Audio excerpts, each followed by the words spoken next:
வணக்கம். காலையில் திமுகவின் ஆலமரம் சரிந்ததா? வெளியான தகவலால் பரபரப்பு. நண்பர்களே, இந்த வீடியோவிற்கு ஒரே ஒரு லைக் மற்றும் சப்ஸ்கிரைப் பண்ணிருங்க. தமிழ்நாட்டில் திமுகவின் ஆட்சியில் செய்த முறைகேடுகள், ஊழல், லஞ்சம், வேலை வாங்கி தருவதாக பண மோசடி அனைத்தையும் முதல்வர் விஜய் அவர்கள் தனது கவனத்தில் கொண்டு வந்து ஒவ்வொரு துறைகளிலும் ஆடிட்டிங்கின் மூலமாக என்ன தவறுகள் நடைபெற்றது என்பதை 100 நாட்கள் தாவேகாவின் ஆட்சியில் தற்பொழுது சேகரித்துள்ளனர். தமிழ்நாட்டின் பொருளாதாரம் உயர்ந்தால்தான் தமிழ்நாட்டில் இருக்கக்கூடிய இளைஞர்களது வேலைவாய்ப்பு அதிகரிக்கும், தமிழ்நாட்டில் உணவு பற்றாக்குறையை நாம் தடுக்க முடியும் என்பதுதான் முதல்வர் விஜய் அவர்களது எண்ணம். 2030ஆம் ஆண்டிற்குள் 1.5 டிரில்லியனாக தமிழ்நாட்டின் பொருளாதாரத்தை மாற்ற வேண்டும் என்பதில் அவர் முழு கவனத்தையும் செலுத்தி வருகிறார். ஆனால் கடந்த திமுகவின் ஆட்சியில் முறைகேடு, சம்பாத்தியம் அனைத்தும் கோபாலபுர குடும்பம் மட்டுமல்ல, திமுகவின் மாஜி அமைச்சர்களும் செய்துள்ளார்கள். கூண்டோடு திமுகவில் மாஜி அமைச்சரின் குடும்பமே சிறையில் அடைக்கப்பட உள்ளதாக தகவல்கள் வெளியாகியுள்ளது. 4 அமைச்சர்களது பெயர்கள், அவர்களது குடும்பத்தில் உள்ள நபர்களது பெயர்களை முதல்வர் விஜய் அவர்கள் கையெழுத்திட்டுள்ளார். இவர்களது கைது நடவடிக்கை குடும்பத்தோடு கூண்டோடு நடைபெற்றால் திமுகவின் ஆலமரம் ஒட்டுமொத்தமாக சரிந்துவிடும். திமுக தேர்தலில் போட்டியிடாதவாறு, திமுக அப்படியே போட்டியிட்டாலும் 5 தொகுதிகளுக்கு மேலாக சட்டப்பேரவை தேர்தலில் வெற்றியடைய முடியாது, நாடாளுமன்ற தேர்தலில் 1 இடங்களை கூட கைப்பற்ற முடியாது என்ற நிலைமை உருவாகி திமுகவிற்கு மிகப்பெரிய ஒரு இழப்பாக மாறும் என்ற தகவலும் தற்பொழுது கிடைக்கப்பெற்றுள்ளது. தமிழ்நாட்டில் திமுக வேண்டாம். உதயநிதி அவர்கள் என்னதான் சட்டப்பேரவையில் அவர் வாதங்களை முன்வைத்தாலும் அவர் மீது இருக்கக்கூடிய குற்றச்சாட்டுகள், தமிழ்நாட்டில் எந்த ஒரு துறையை எடுத்துக்கொண்டாலும் கடந்த திமுகவின் ஆட்சியில் 30% கமிஷனை பெற்றுதான் தமிழ்நாட்டில் டெண்டர்களை வழங்கியுள்ளனர் நிறுவனங்களுக்கு. அந்த நிறுவனங்களிடம் இருந்து ஆதாரங்களை சேகரித்து தாவேகாவின் அமைச்சர்கள் முதல்வர் விஜய் அவர்களது டேபிளில் சமர்ப்பித்து விட்டார்கள். அதை சட்டப்பேரவையிலேயே வெளியிட்டால் திமுகவின் நிலைமை என்னவாகும்? அதிகாலையில் நடைபெறக்கூடிய ஒட்டுமொத்தமான கூட்டங்களை பொறுத்தளவிற்கு திமுகவின் தலைவர் மு.க. ஸ்டாலின் அவர்கள் நேற்று நடத்தியுள்ளார். அதில் தமிழ்நாட்டில் இருக்கக்கூடிய பிரச்சனைகளை பற்றி சட்டப்பேரவையில் திமுகவின் எம்எல்ஏக்கள் தான் பேச வேண்டும் என்பதையும் அறிவுறுத்தியுள்ளார். ஆனால் சட்டப்பேரவையில் வந்த திமுகவின் எம்எல்ஏக்கள் தாவேகாவை விமர்சனம் செய்யும் அளவிற்கு அவர்களுக்கு துணிச்சல் இருக்கிறதா? ஏனென்றால் காரணம், தாவேகாவின் ஆட்சியில் தவறுகள் நடக்கிறது, அதில் மாற்று கருத்து கிடையாது. திமுகவின் ஆட்சியை விட அதிக அளவில் இல்லை.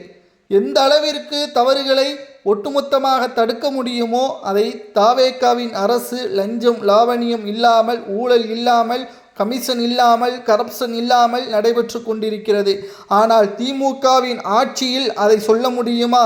ஒவ்வொரு துறைகளிலும் மோசடிகள், பணத்தை பதுக்கி வைக்கக்கூடிய இடங்களை எல்லாம் திமுகவின் மாஜி அமைச்சர்கள் வைத்த இடங்களை எல்லாம் தாவேகாவின் அமைச்சர்கள் லஞ்ச ஒழிப்புத்துறை அதிகாரிகள் மூலமாக அனைத்தையும் சேகரித்து விட்டார்கள். பல நாள் திருடன் ஒரு நாள் அகப்படுவான் என்ற பழமொழிக்கேற்ப தற்பொழுது திமுகவின் மாஜி அமைச்சர்கள் கூண்டோடு குடும்பத்தோடு சிறையில் அடைக்கக்கூடிய ஒரு சூழலை தற்பொழுது உருவாக்கிவிட்டார்கள்.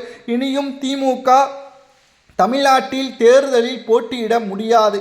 அப்படியே போட்டியிட்டாலும் கூட்டணிகளும் இல்லை.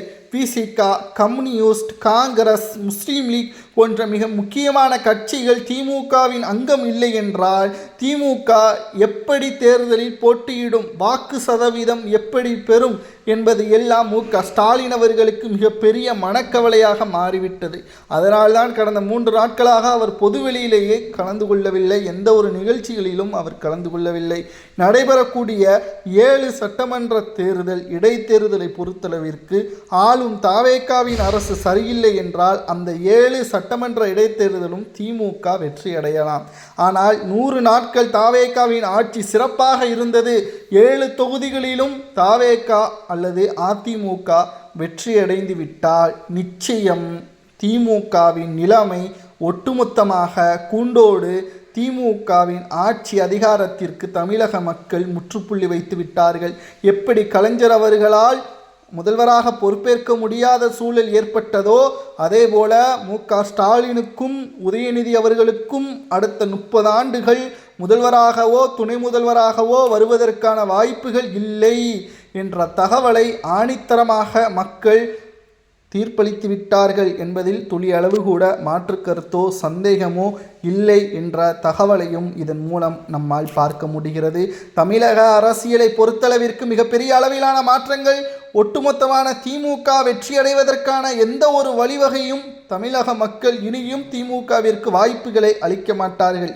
KN நேரு, பொன்முடி மற்றும் சேகர்பாபு, திமுகவின் நிதியமைச்சராக இருந்த தங்கம் தென்னரசு, KSR ராமச்சந்திரன் இவர்களது சொத்து மதிப்புகளை கொஞ்சம் பட்டியலிட்டு பார்த்தால் நீங்களே பாருங்கள். இணையதளங்களில் இவர்களது சொத்துக்கள் ஒவ்வொரு ஜமீன்தார்கள், வெள்ளைக்காரன் தமிழ்நாட்டில் மட்டுமல்ல இந்தியாவில் ஆண்ட பொழுது எப்படி ஜமீன்தார்கள் கொடிகட்டி பறந்தார்களோ அதே போல இவர்களது சொத்துக்கள் இருக்கிறது.